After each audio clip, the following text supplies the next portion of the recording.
దేవునికి స్తోత్రం. హల్లెలూయా. అందరూ చెప్దామా? హల్లెలూయా.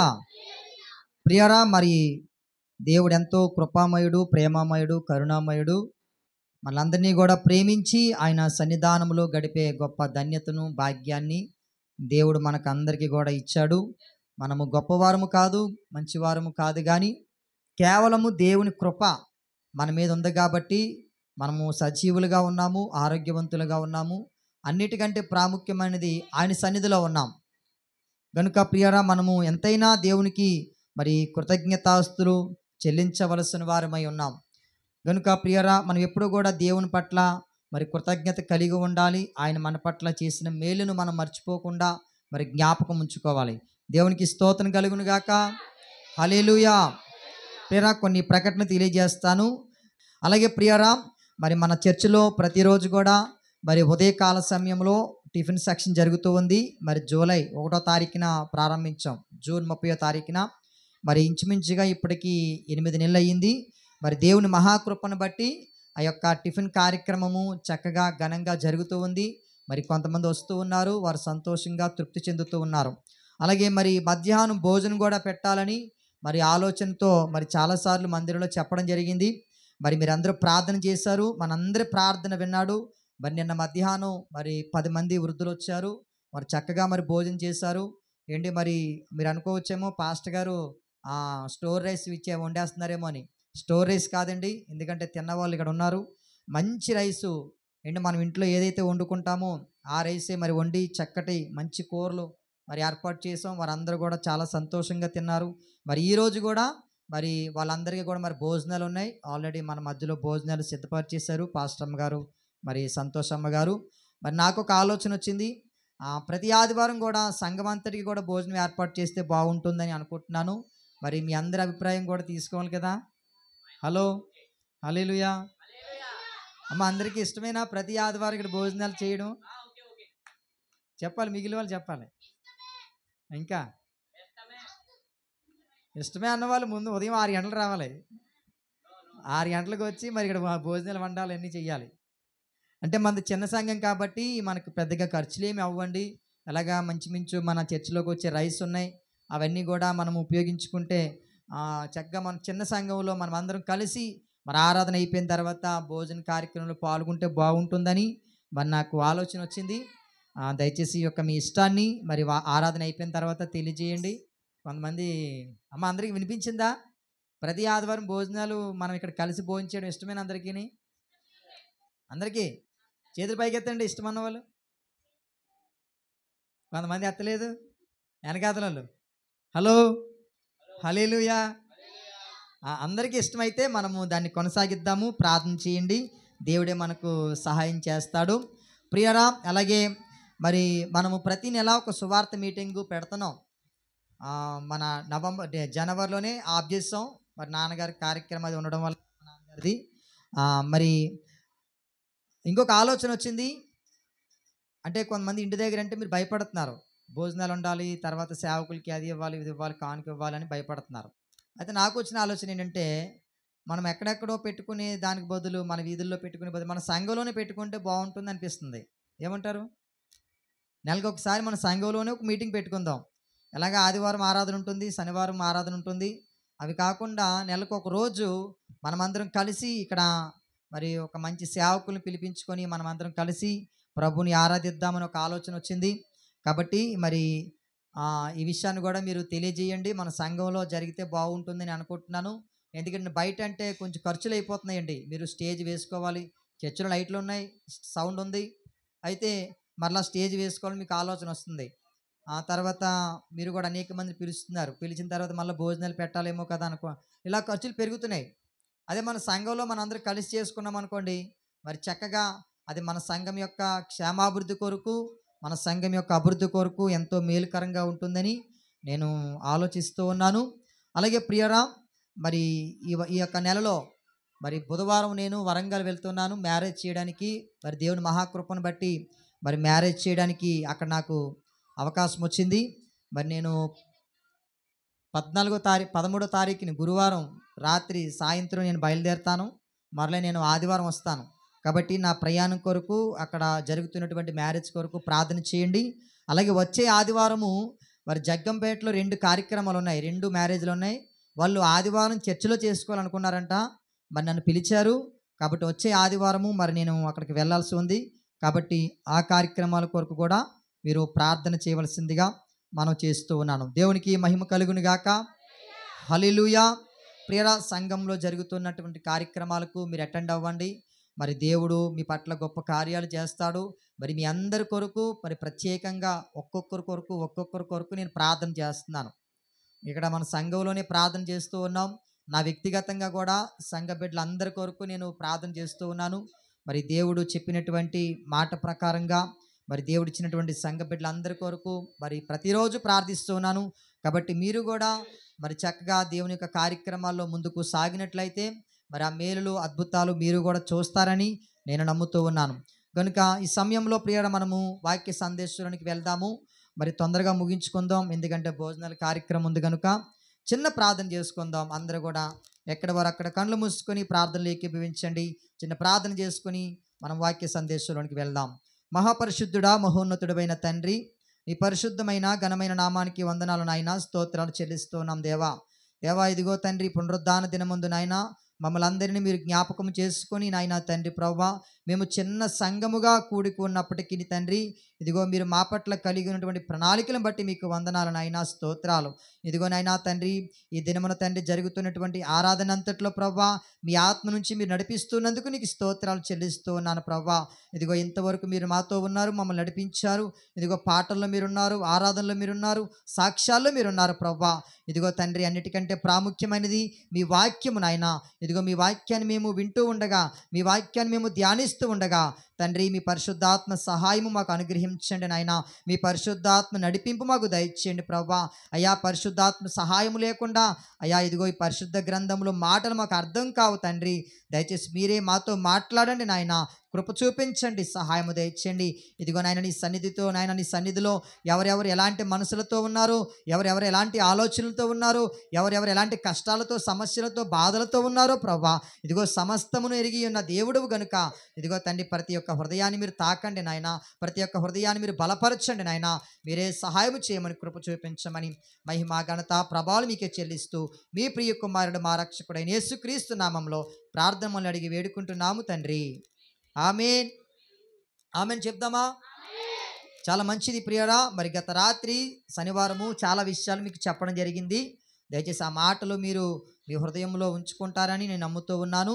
ఈ సమయంలో కొద్ది నిమిషాలు మనం వాక్యాన్ని ధ్యానం చేసుకుందాం. అందరూ శ్రద్ధగా మరి దృష్టి కలిగి, ఎవరు కూడా తలలు కింద దించొద్దండి, తలలు కింద పెట్టకూడదు. మీరు తలలు పైకెత్తే మీరు వాక్యాన్ని వినాలి. మీరు తలలు ఇలా కిందకి పెడితే మీకు నిద్ర వస్తుంది. కాబట్టి మీరు చక్కగా దృష్టి కలిగి ఏకాగ్రత కలిగి వాక్యం వినవలసిందిగా మనం చేస్తున్నాను. దేవునికి మహిమ కలుగునుగాక. ప్రియరా, బైబిల్ గ్రంథంలో అనేక మంది భక్తులు ఉన్నారు. కొంతమంది భక్తుల యొక్క జీవితాల గురించి బైబిల్ గ్రంథంలో రాయబడ్డాయి. కొంతమంది భక్తుల యొక్క బ్యాక్గ్రౌండ్స్ గురించి బైబిల్లో రాయబడలేదు. బైబిల్లో చాలామంది భక్తులు ఉన్నారు. మనము ఆయా సందర్భాలలో మరి ఆ యొక్క ప్రవక్తల గురించి, ఆ శిష్యుల గురించి, ఇంకా చాలా విషయాల గురించి మనము ఆలోచిస్తూ ఉన్నాం, ధ్యానం చేస్తూ ఉన్నాం. గతించినటువంటి దినాలలో కూడా ఎన్నో మన మాటలు మనము చదువుకున్నాం. మరి యోనా గారి గురించి మనం చదువుకున్నాం. ఎన్నో మరి కొన్ని పత్రికల గురించి కూడా మనము ధ్యానం చేసాం. అలాగే ప్రియరా, ఈ సందర్భంలో కూడా ఒక భక్తుడి గురించి నేను మీకు వివరించాలని ఇష్టపడుతూ ఉన్నాను. మీకా గ్రంథము మొదటి అధ్యాయము మొదటి వచనం నుండి మనం చదువుకుందాం. మీకా గ్రంథము మొదటి అధ్యాయము మొదటి వచనం నుండి. దయచేసి అందరూ మీకా గ్రంథం తీయాలి, మీకా గ్రంథంలో ఉండాలి. 764 పేజీ నంబరు మీకా గ్రంథం. చదువుదాం. యోతాము, ఆహాజు, హిజ్కియా అను యూదా రాజుల దినములలో షోమ్రోనును గూర్చియు యెరూషలేమును గూర్చియు దర్శన రీతిగా మొరస్తీయుడైన మీకాకు ప్రత్యక్షమైన యెహోవా వాక్కు. దేవునికి మహిమ కలుగునుగాక. అందరూ చెప్దామా? ప్రియరా, ఇక్కడ మీకా గురించి పరిచయం చేస్తూ, మీకా ఏ కాలంలో ఉన్నాడు, మీకా దేవునికి ఏ విధంగా దర్శనం వచ్చింది, ఏ సమయంలో దర్శనం వచ్చింది, ఆ యొక్క దర్శనం యొక్క ఉద్దేశం ఏంటి, అసలు ఏ సందర్భంలో దేవుని యొక్క ప్రత్యక్షత, దేవుని యొక్క దర్శనము మీకాకు వచ్చింది అనే విషయాలు ఇక్కడ మొదటి అధ్యాయము మొదటి వచనంలో రాయబడ్డాయి. ప్రియరా, మీకా అనగానే చిన్న ప్రవక్తలలో ఒకడు ఈ మీకా. అమ్మ అందరికీ అర్థమవుతుంది కదా. మీకా ఒక ప్రవక్త, ఒక సాధారణమైనటువంటి వ్యక్తి కాదు, సాధారణమైన వ్యక్తే కానీ దేవుడు ఒక ప్రవక్తగా మీకా గారిని ఏర్పాటు చేసుకున్నాడు. మీకా గారి గురించి మనం ఆలోచన చేస్తూ ఉన్నప్పుడు మీకా చిన్న ప్రవక్తలలో ఒకడు ఈ మీకా. అందుకే మనకు చిన్న ప్రవక్తల గ్రంథాలు రాసినటువంటి కోణంలోనే మీకా గ్రంథము మనకు కనబడుతూ ఉంది ప్రియరా. అంత మాత్రమే కాదు, మీకా ఒక పల్లెటూరుకి సంబంధించిన వాడు. ఇప్పుడు మనం అందరం కూడా ఈ దేనికి సంబంధించిన వారము? సిటీకి సంబంధించిన వారము. మనము కాకినాడ సిటీలో ఉన్నాం. ఏంటి, తూర్పుగోదావరి జిల్లాకి ఏంటి హెడ్ ఆఫ్ ది డిపార్ట్మెంట్ ఏదంటే కాకినాడ. ఇప్పుడు మన గత ప్రభుత్వంలో కొన్ని జిల్లాలు విడదీయడం జరిగింది. ఇప్పుడు మన కాకినాడను కూడా ఒక జిల్లా చేశారు. దాన్ని బట్టి మనకి ఏమర్థమవుతుందంటే మనం కాకినాడలో ఉన్నాం. దేవునికి స్తోత్రం కలుగును గాక. మన కాకినాడ చుట్టుపక్కల చాలా పల్లెటూళ్ళు ఉన్నాయి కదా. అలాగే ఈ మీకా గారు జీవించినటువంటి ప్రాంతం ఏంటంటే, ఒక పల్లెటూరు ప్రియరా. నిజంగా దేవునికి పల్లెటూరని పట్టణమని ఏ భేదము లేదు. ఎవరైతే ఆయనకు తన హృదయాన్ని అప్పగిస్తారో వారిని దేవుడు గొప్పగా ఉన్నతంగా వాడుకుంటాడో. దేవునికి మహిమ కలుగును గాక. హల్లెలూయా. ప్రియరా, బైబిల్ గ్రంథంలో కొంతమంది వ్యక్తులు మనకు ఉన్నారు. యోనా అనేటువంటి వ్యక్తి కూడా పల్లెటూరుకి సంబంధించిన వాడే. ఆమోసు అనేటువంటి ప్రవక్త కూడా పల్లెటూరుకి సంబంధించిన వాడే. ప్రియరా, ఇర్మియా గారు కూడా పల్లెటూరుకి సంబంధించిన వారే. ఏంటి, మన యేసుక్రీస్తు వారు కూడా ఒక పల్లెటూరుకి సంబంధించిన వాడే. అయినా కూడా ప్రియరా, దేవుడు వారిని ఒక ఉన్నతమైనటువంటి ఒక ప్రవక్తలుగా దేవుడు వారిని వాడుకున్నాడు. యోనా గారిని కానీ, మీకా గారిని కానీ, ఆమోసు గారిని కానీ, ఇర్మియా గారిని కానీ ఒక చాలా ఉన్నతమైనటువంటి ప్రవక్తలుగా దేవుడు వారిని వాడుకున్నాడు. యేసుక్రీస్తు వారు ఒక చిన్న మారుమూల ప్రాంతంలో పుట్టారు. కానీ ఈరోజు యేసుక్రీస్తు వారు ద్వారానే ప్రపంచానికి రక్షణ కలిగింది. ప్రియరా, దేవుడికి కావలసింది చిన్నవారా పెద్దవారైనటువంటి భేదం లేదండి. బైబిల్ గ్రంథంలో పట్టణానికి సంబంధించిన వారు కూడా ఉన్నారు. బైబిల్ గ్రంథంలో ప్రియరా, రాజవంశానికి సంబంధించిన వారు ఉన్నారు. బైబిల్ గ్రంథంలో యాజకత్వానికి సంబంధించినటువంటి భక్తులు కూడా ఉన్నారు. దేవునికి స్తోత్రం కలుగును గాక. హల్లెలూయా. బైబిల్ గ్రంథంలో ప్రియరా, రాజుల కుటుంబంలో పుట్టిన ప్రవక్తలు ఉన్నారు, యాజక కుటుంబంలో పుట్టిన ప్రవక్తలు ఉన్నారు, పేద కుటుంబంలో పుట్టిన ప్రవక్తలు కూడా ఉన్నారు. దేవుడు వారిని ఎందుకు వాడుకున్నాడు, ఎందుకు ప్రవక్తలుగా అభిషేకించి ఆశీర్వాదకరంగా దీవెనకరంగా వాడుకున్నాడంటే, వారు తమ జీవితాలను దేవునికి అంకితం చేశారు. వారు తమ జీవితాలను దేవునికి సమర్పించారు. అందరూ నా వైపు చూడాలి. మీరు కింద చూడవద్దని ఇందాక చెప్పాను. దేవునికి స్తోత్రం చెప్పండి. మీ పక్కన వాళ్ళు ఎవరైనా కిందకు తల పెడితే పైకి చూడండి అమ్మా అని చెప్పండి. ఎందుకంటే దేవుని యొక్క వాక్యము, గత రాత్రి చెప్పాను ప్రియరా, దేవుని యొక్క వాక్యము మీ హృదయంలో ఉంటే మీ జీవితంలో కార్యాలు జరుగుతాయి. దేవుని యొక్క వాక్యాన్ని మీరు పెడచెవిని విన్నారనుకోండి, మీరు ఎన్ని సంవత్సరాల మందిరానికి వచ్చినా ప్రయోజనం లేదు. అర్థమవుతుందన్నమాట. మీరు 20 సంవత్సరాల మందిరానికి వచ్చినా, 30 సంవత్సరాల మందిరానికి వచ్చినా ప్రయోజనం లేదు. దేవుని మాట మీ హృదయంలోనికి వెళ్ళాలి. దేవుని మాటలు మీ హృదయంతో మీరు వినాలి. అప్పుడు ఆ మాటల్లో ఉన్నటువంటి ఆంతర్యం మీకు అర్థమవుతుంది. దేవుని ఉద్దేశాలు మీకు అర్థమవుతాయి. దేవుని ఆజ్ఞలు మీకు అర్థమవుతాయి. దేవునికి మహిమ కలుగును గాక. ప్రియరా, యొక్క మీకా గారి గురించి మొదటి వచనంలో మనకి ఏమని వ్రాయబడిందంటే, మొరస్తీయుడైన మీకా. అమ్మ ఎవరు? మొరస్తీయుడు అంటే తన జీవిస్తున్నటువంటి ప్రాంతానికి సంబంధించినటువంటి పేరు ప్రియరా. అప్పుడు మనల్ని కూడా చూడండి, కొన్నిసార్లు మన ఇంటి పేరుని బట్టి ఫలానా వాడు అని చెప్తూ ఉంటారు కదా. మన గురించి పూర్తిగా తెలియకపోతే వారు ఏమంటారు, ఫలానా వాడండి, ఇదిగో ఫలానా ఇంటి పేరుకి సంబంధించిన వాడు, ఫలానా వాళ్ళు తాలీక అని చెప్తాడు. ఇక్కడ మీకా గారు కూడా ప్రియరా ఏ ప్రాంతానికి సంబంధించిన వాడంటే మొరస్తీయుడికి సంబంధించిన వాడు. అందుకే మొరస్తీయుడు అనేటువంటి మాట మనకు ఇక్కడ కనబడుతూ ఉంది ప్రియరా. ఇక్కడ మనము చాలా సార్లు మనం ఆలోచన చేస్తూ ఉంటే, మీకా గారు గురించి మనం ధ్యానించినప్పుడు ప్రియరా, చాలా విషయాలు బైబిల్ గ్రంథంలో రాయబడ్డాయి. నిజానికి మీకా అనగా అర్థం ఏంటో తెలుసా? అర్థం ఏంటంటే, యెహోవా వంటి వాడు ఎవడు లేడు అని అర్థం వస్తుంది. అందరూ చెప్పండి, యెహోవా వంటి వాడు ఎవరు లేరు. అంటే మీకా అన్న పదానికి అర్థం అదేనండి. అందుకే ఒకసారి చూడండి, మీకా గ్రంథం 7వ అధ్యాయము 18వ వచనం చదువుదాం. 7వ అధ్యాయం 18వ వచనం. తన స్వాస్థ్యములో శేషించిన వారి దోషమును పరిహరించి వారు చేసిన అతిక్రమముల విషయమై వారిని క్షమించు దేవుడవైన నీతో సముడైన దేవుడున్నాడా? ప్రియరా, ఇక్కడ భక్తుడైన మేక ఏమన్నాడు తెలుసా? ప్రవ్వా, నీతో సముడైన వాడు ఎవడైనా ఉన్నాడా అన్న పదాన్ని ఉచ్చరించాడండి. కారణం ఏంటో తెలుసా? మేక అనగా పేరుకి కూడా అర్థం అదే. బైబిల్ గ్రంథంలో మనకు చాలా సందర్భాలు పడ్డాయి, మనకు కనబడుతూ ఉంటాయి. మనం చదువుతాం, ప్రవ్వా పరిశుద్ధతలో నీ వంటి వాడు ఒకడును లేడు, క్షమించుటలో నీ వంటి వాడు ఒకడును లేడు, వెలుపులలో నీ వంటి వాడు ఒకడును లేడు ప్రవ్వా. ఇదిగో నీవు ఆకాశమును భూమిని కలుగు చేసిన దేవుడవు అని మనము దేవుని గురించి చాలా గొప్పగా మనం ఉన్నతంగా మనం మాట్లాడుతూ ఉంటాం. నిజమే ఏంటి, యెహోవా వంటి వారు ఎవరైనా ఉన్నారా ఈ లోకంలో? మన తల్లిదండ్రులు ఉన్నారా? మన బంధువులు ఉన్నారా? మన స్నేహితులు ఉన్నారా? ఎవరూ లేరండి. ఆయనకు సమతూగిన వారు ఎవరూ లేరు. ఆయనకు సరిపోల్చబడిన వారు ఎవరూ లేరు. ఆయనకు సమానుడైన వారు కూడా ఎవరు లేరండి. ఎందుకో తెలుసా ప్రియరా? ఆయన పరిశుద్ధుడు. పరిశుద్ధత దగ్గరికి వస్తేనే పరిశుద్ధతలో పడిపోయిన వారు చాలా మంది ఉన్నారు ఈ ప్రపంచంలో. ఒకవేళ నేను కూడా కొద్ది కాలానికి నేను కూడా దేవుడిని మీకు చెప్పినా, ప్రియరా, నేను యెహోవాకు సమమైన వాడును కాను. ఎందుకంటే ప్రియరా ఏంటి, యెహోవాలో ఏ మచ్చ గాని డాగు గాని ఏ కల్మషం గాని లేదు. ఆయన ప్రియరా ప్రేమామయుడిగా ఉన్నాడు, కరుణామయుడిగా ఉన్నాడు, క్షమించేవాడుగా ఉన్నాడు, ప్రేమించేవాడుగా ఉన్నాడు, దయ చూపించేవాడుగా ఉన్నాడు. ఏంటి ప్రియర, కరుణావాత్సల్యం కలిగిన వాడుగా ఆయన ఉన్నాడు. ఏంటి, అంత గొప్ప దేవుడు. ఆయన రోషము కలిగిన దేవుడు.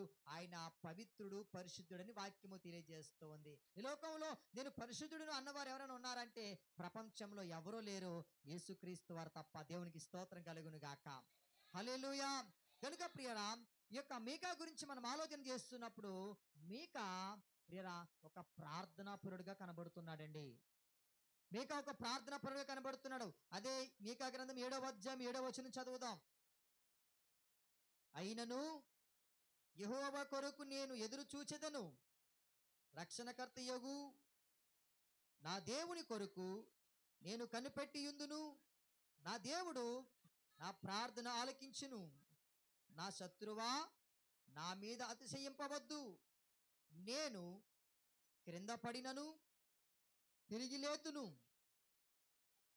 నేను అంధకారమందు కూర్చున్నను, యెహోవా నాకు వెలుగుగా నుండును.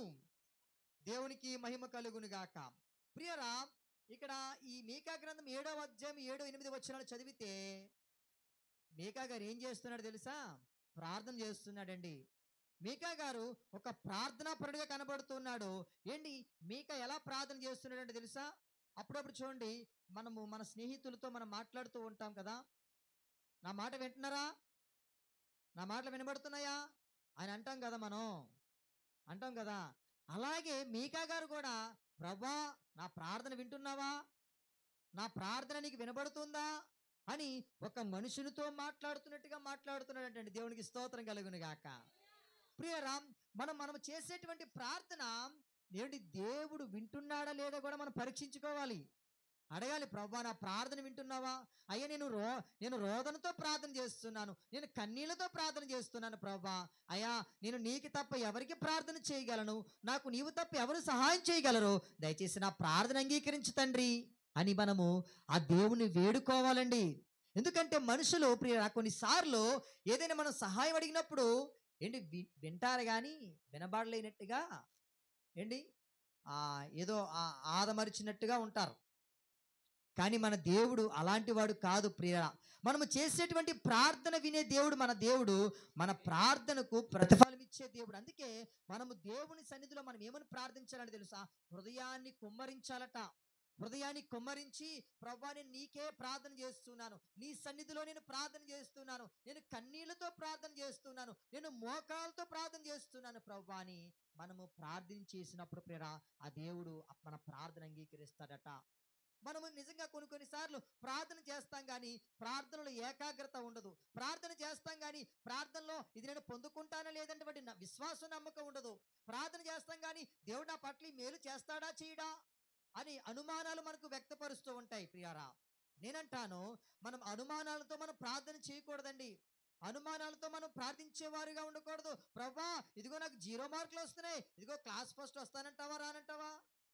అది కాదు. ప్రభా, ఇదిగో నేను సరిగ్గా చదవలేకపోతున్నాను తండ్రి, నాకు మంచి జ్ఞానమే తండ్రి, క్లాస్ ఫస్ట్ వచ్చేలాగా నాకు సహాయం దయచేయి తండ్రి అని మనం విశ్వాసంతో మనం ప్రార్థన చేయాలి. ప్రభా, ఇదిగో నాకు మంచి సరైన ఇల్లు లేదు ప్రభా, సరైన గృహం లేదు నాయన, ఎంతకాలము తండ్రి ఈ యొక్క గృహంలో నేను ఉండాలి, ఎంతకాలం ఈ గృహంలో నేను జీవించాలి, నాకు ఎప్పుడు మంచి గృహం ఇస్తావు ప్రభా, నువ్వు ఇస్తావు తండ్రి అని మనం విశ్వాసంతో ప్రార్థన చేయాలి ప్రియులారా.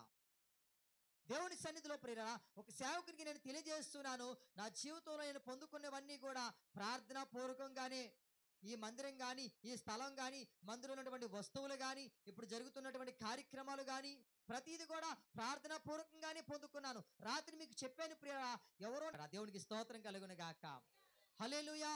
ప్రియరా, మనము దేవుని యందు విశ్వాసం ఉంచితే ఎక్కడి నుంచి మనకు సహాయం వస్తుందో మనకు తెలియదు. మనం దేవుని యందు నమ్మిక ఉంచితే దేవుడు ఎవరి ద్వారా మనల్ని ఆశీర్వదిస్తాడో మనకు తెలియదు ప్రియరా. గత రాత్రి కూడా మీకు ఒక విషయాన్ని చెప్పాను. ఒక రోజు ఒక ఊర్లో ఒక సంఘం ఉంది, జాగ్రత్తగా వినాలి. ఒక ఊర్లో ఒక సంఘం ఉంది. ఆ సంఘంలో ఒక అడుక్కునేటువంటి బేదరాలు కూడా ఉంది. అమ్మ, ఇక్కడ ఎవరైనా ఉన్నారా? ఎవరైనా ఉంటే వారిని దేవుడు గొప్పగా ఆశీర్వదిస్తాడు. దేవునికి స్తోత్రం. ప్రియరా, ఎవరు కూడా బీదవారుగా ఉండకూడదు. దేవుడికి ఇష్టం ఉండదండి. ఆయన తన పిల్లలు ఆయన ఎలా మారుస్తున్నాడు తెలుసా? ఆస్తికర్తలుగా మారుస్తానన్నాడు. నమ్మిన వారందరూ దేవునికి స్తోత్రం చెప్పండి. ప్రియ, ఎవరు బీదవారిగా ఉండిపోవడం ఆయనకి ఇష్టం కాదండి. అందుకే దేవుడు తన పిల్లలు ఆస్తికర్తలుగా చేస్తున్నాడు. అయితే నేను ఒక విషయాన్ని జ్ఞాపకం చేస్తున్నాను. ఒక ఊర్లో ఒక సంఘం ఉంది. ఆ సంఘంలో ఒక బీదరాలు ఉంది. ఆమెకు ప్రార్థన చేయాలని ఎంతో ఆశ. వ్యక్తిగతంగా ప్రార్థన చేస్తూ ఉంది కానీ మందిరంలోకి వచ్చి నేను ప్రార్థన చెయ్యాలి, ఆరాధన కంటే ముందుగానే వచ్చి ప్రార్థన చేయాలని ఆమె చాలా ఆరాటపడుతూ ఉంది, చాలా ఆతృతగా ఎదురు చూస్తూ ఉంది. అయితే ఆమె ఎప్పుడు వచ్చేసరికి ఆరాధన ప్రారంభించబడుతూ ఉండేదట. అయితే ఒక రోజు ఆమె ఏం చేసిందట, వేకుజామున వచ్చేసిందట. ఆ గేటు దగ్గర కూర్చుందట. గేటు దగ్గర కూర్చొని, గేటు ఎప్పుడు తీస్తారా, ఎప్పుడు నేను లోపలికి వెళ్ళి ప్రార్థన చేద్దామా, ఎందుకంటే జనాలు వస్తే నన్ను లోపలికి ప్రార్థన చేయడానికి అవకాశం ఇవ్వట్లేదు, నన్ను వెనక్కి వెళ్ళిపోమంటున్నారు, ఎక్కడో మూల కూర్చోబెడుతున్నారు, నాకు నేను ప్రార్థన చేయడానికి అవకాశం ఇవ్వట్లేదని ఆమె వేకుజామున వచ్చేసి ఆ గేటు దగ్గర కూర్చుందట. అయితే ప్రియరామ్, కొంతకాలానికి ఆ యొక్క సహోదరులు వచ్చారు, గేట్ ఓపెన్ చేశారు. చక్కగా ఆమె లోపలికి వచ్చి ఇంకా ఆరాధన ప్రారంభించక ముందే ప్రార్థన చేయడం మొదలు పెట్టిందట. సంఘం కొరకు ప్రార్థన చేస్తుందట, పాస్టర్ గారి కొరకు ప్రార్థన చేస్తుందట, ఆ ఊర్లో ఉన్నటువంటి ప్రాంత ప్రజలందరి కొరకు ఆమె ప్రార్థన చేస్తూ ఉందట. ప్రియరామ్, ప్రార్థన చేసిన తర్వాత అయితే ఆరాధన సమయం అయిపోయింది 9:30కు. ఆ ఊర్లో అందరూ కూడా సమయానికి వచ్చేస్తారట 9:30కి. మనం ఎప్పుడు వస్తాం అమ్మ? అందరు ఇక్కడే ఉన్నారా? మనం ఎప్పుడు వస్తాం? ఆరాధన ఎన్ని గంటలకి? కానీ ఆ ఊర్లో 9:30కి వచ్చేస్తారట. ప్రియరా, వచ్చేసారు. యథావిధిగానే ఆవిడని ఏం చేశారంటే కొంచెం వెనక్కి గంటేశారట. ప్రియరామ్, ఏం జరిగిందంటే ప్రియరామ్, పాస్టర్ గారు వాక్యాన్ని ప్రారంభిస్తున్నారు. వాక్యం ప్రారంభమవుతుంది. వాక్యం ప్రారంభిస్తున్నటువంటి సమయంలో ఆయన ఏమని ఒక ప్రశ్న వేశాడంట.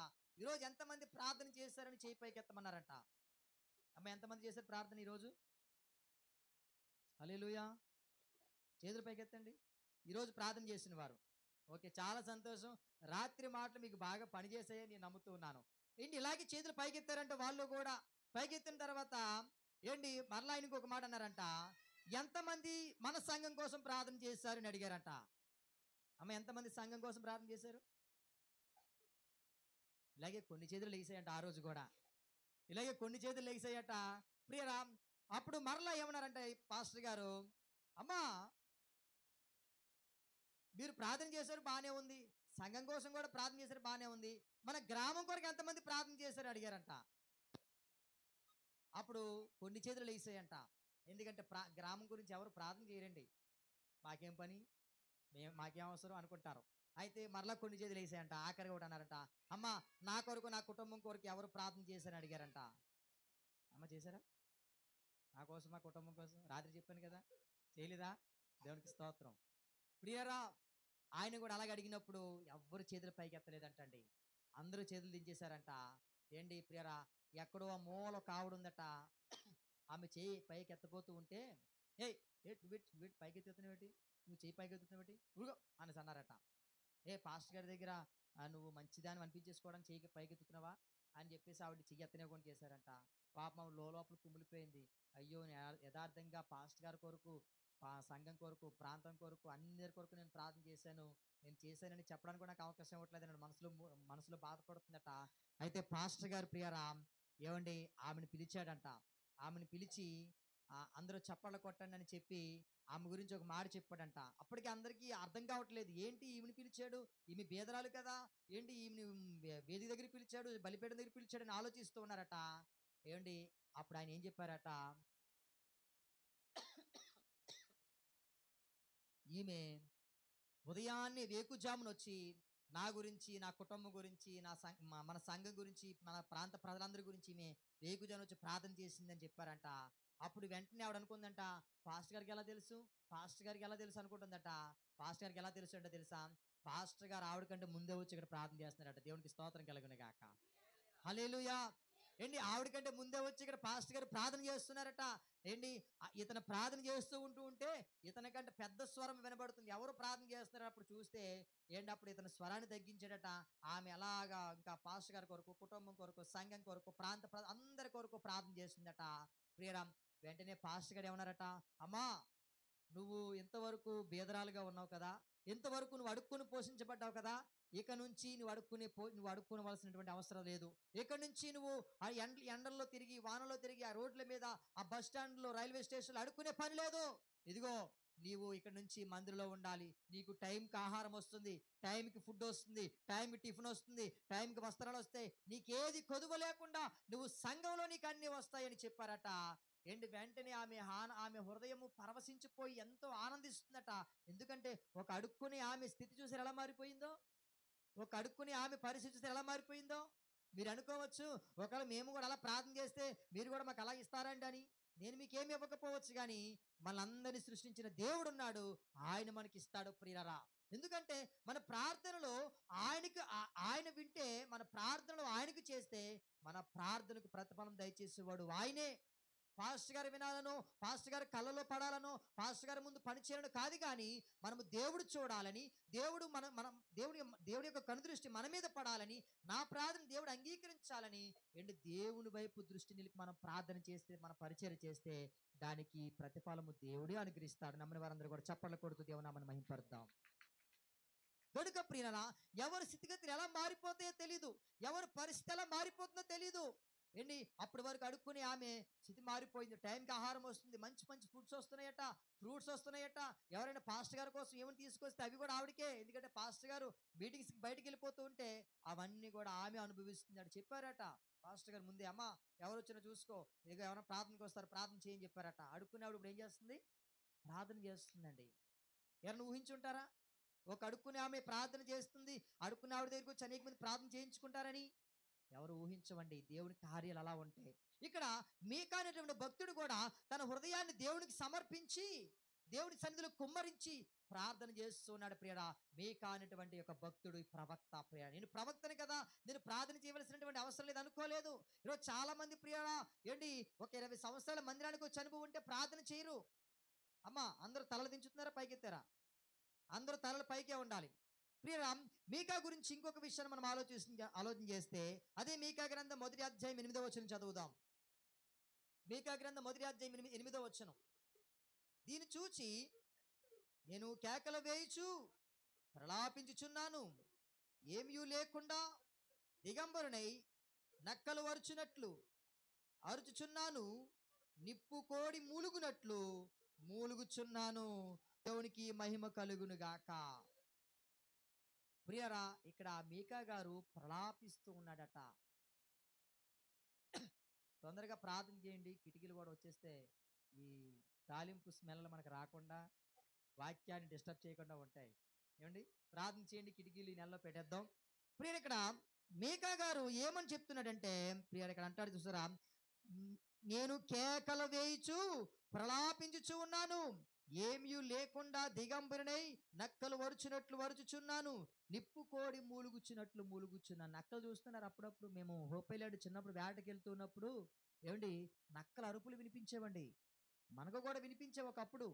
ఏండి ఆ తవలోను తర్వాత మన సమాధుల దగ్గర కూడా నక్కల అరుపులు వినిపించేవి. ఇప్పుడు వినిపించట్లేదు అరుపులు. ఎందుకంటే మనుషులు ఎక్కువైపోయారు. నక్కలు ఎక్కడ ఉంటాయిగా, మనుషులు ఎక్కువైపోయారు కదా.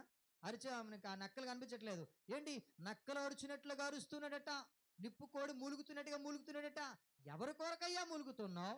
ఎవరికయ్యా నువ్వు ప్రలాపించుచున్నావు? ప్రలాపించడం అంటే అర్థం ఏంటో తెలుసా? కన్నీళ్లతో ఏడవడం అండి, కన్నీళ్లతో ప్రార్థన చేయడం. ఏంటి ప్రలాపించుచున్నాడు అనమాట. ఏంటి విలపించుచున్నాడు, కన్నీళ్లు విలపించుచున్నాడు. ప్రలాపించడం అంటే దానికి అర్థం అదే. ఏంటి ఇంకా గుండెలు బాదుకుని హృదయ రోదనతో హృదయ గుండెలు కరిగిపోయేలా ఏడుస్తూ ఉన్నాడట. ఎందుకండి? యోధా కొరకు, యెరూషలేము కొరకు ఆయన అరుస్తున్నాడట అండి. యెరూషలేము ప్రజలు దేవుని ప్రజలే, యూదా ప్రజలు దేవుని ప్రజలే. ఈ ప్రజలు భయంకర పాపంలో జీవిస్తున్నారు, అంధకారంలో జీవిస్తున్నారు. ఏంటి? నా దేవుని ప్రజలు, నా తండ్రి ప్రజలు పాపములో ఉన్నారు, శాపములో ఉన్నారని వాళ్ళు వాళ్ళ కొరకు ఏడుస్తూ ఉన్నాడట. దేవునికి స్తోత్రం కలుగును గాక. ప్రియరా, అలా ఏడ్చేవాళ్ళు ఈరోజు ఎవరున్నారండి? ఒక కుటుంబంలో ఒకరు బాగోకపోతే ఏడ్చేవారు ఎవరైనా ఉంటారా?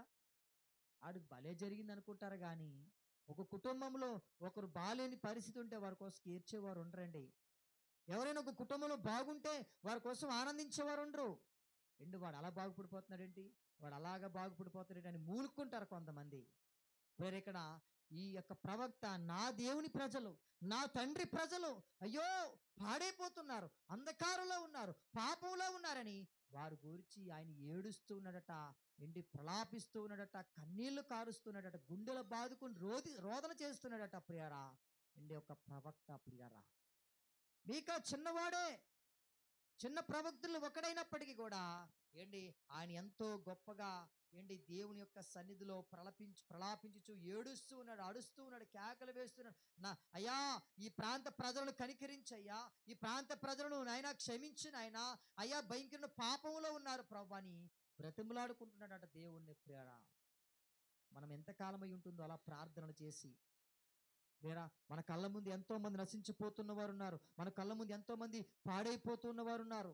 కానీ మీకా గారు చూసి తట్టుకోలేకపోతున్నాడు, సహించలేకపోతున్నాడు. అయ్యో ఈ ప్రజలు ఎలా బాగుపడతారు, ఈ ప్రజలు ఎలాగా దీవించబడతారు, ఈ ప్రజలు ఎప్పుడు ఆశీర్వదించబడతారని వారి గురించే ఆలోచన చేస్తున్నాడట. ప్రియారా,